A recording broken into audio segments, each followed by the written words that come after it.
Alright, so given the fact that we're all quarantined and we're all inside, I decided that I want to share some stories with you guys.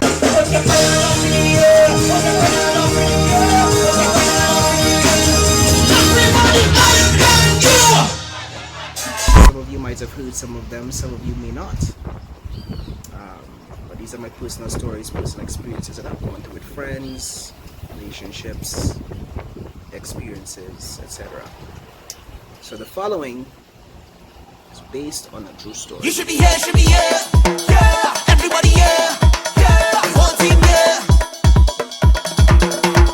yeah. So anybody that knows me knows that I've been part of a group. I was part of a group called Crossover.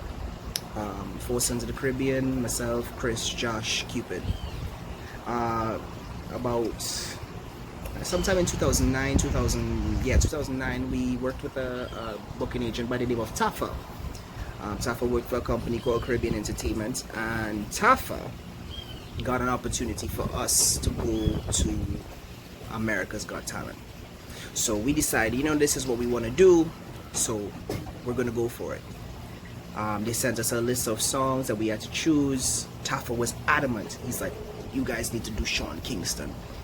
And we were like, nah, we want to do Boys to Men. But Tafa was like, no, y'all do Sean Kingston. And we like, nah, Tafa, that ain't making no sense. He's like, guys, I'm telling you, if y'all don't do Sean Kingston, it's gonna be horrid. Y'all are gonna, it's a mistake.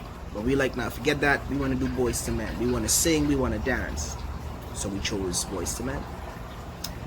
They produced it. The America's Got Talent company, they produced it. They sent us a beat. We started to practice. And then we made our way to Atlanta, I believe it was, for the first audition. Now, the first audition, we sang our song. I believe it was Walk Up Your Waist. I can't remember at the time. We made it past through that. We made it past the first two sections, and then we had to find out if we would get to the televised section, which is where we would meet David Hasselhoff and all the celebrities. So we passed through the prelims with flying colors, and we get a message maybe 2 weeks later that, yeah, we are going to be on the final televised, I guess, whatever you want to call it at that point in time. So we're excited. It's in Miami. So we say, we're going to go down to Miami, we're going to do this, and we're going to show off. We get there, all the artists, all the people that are trying to be famous, rich, whatever it is, there's a whole lot of people there. So we do a little video, we introduce ourselves, we tell our story, and we decide that, hey, we don't want to use regular mics. We want to dance and sing, so we're going to use headset mics. Everybody else used regular mics. But nah, we didn't want that.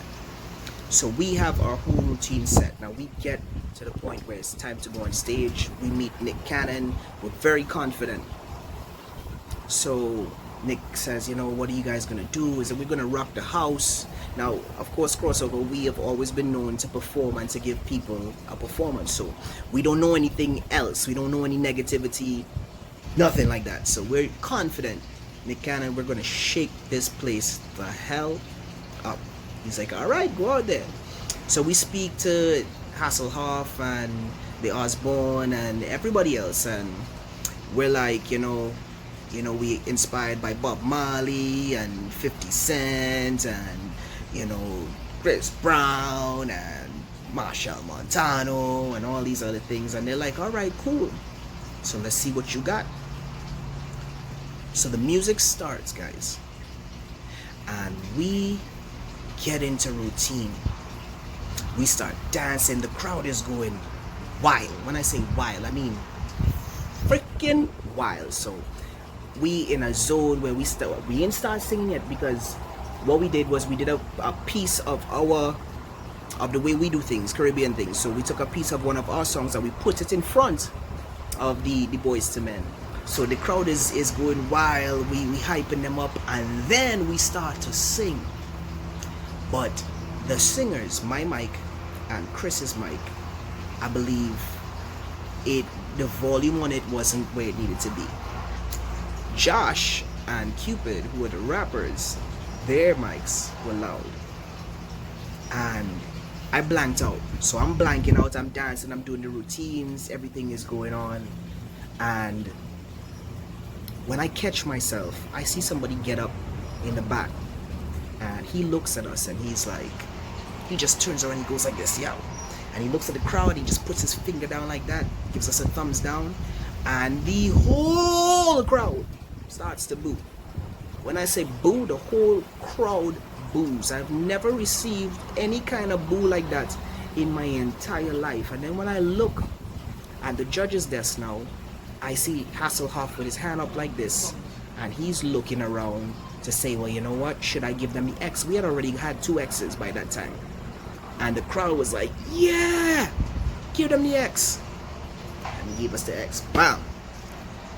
When we were finished, they said, boy, 50 Cent owes you change. Bob Marley's turning in his grave. I was shocked. They asked what happened. I couldn't answer. Chris, and I'm usually the spokesperson for the group, so Chris is like, you know, the mics weren't working properly. We weren't being heard. And they were like, oh, well, next time. We went outside right after that, guys. Myself, Chris, Josh, Cupid, I believe Sean Darcy was there, Karma was there, I think, and Sham. And I said to these guys, I said, guys, I am going to Barbados right now. I'm going to jump on a plane, I'm going to Barbados right now. I'm going to start recording new music so that when we put it out and they see this televised America's Got Talent with us in it, they will know that something had to be wrong. I said, hey, who's with me? And Josh looked at me and said, man, I can't do that right now. Chris looked at me and said the same thing. Cupid said the same thing. And I jumped on a plane and I went to Barbados. And that was the start of my solo career. Big up my boys, Josh, Chris, Cupid, you know what I mean? But that was the start of it. Yeah. First time we really gotten booed. Boo. So, that was my first true story. That is mine, that is mine.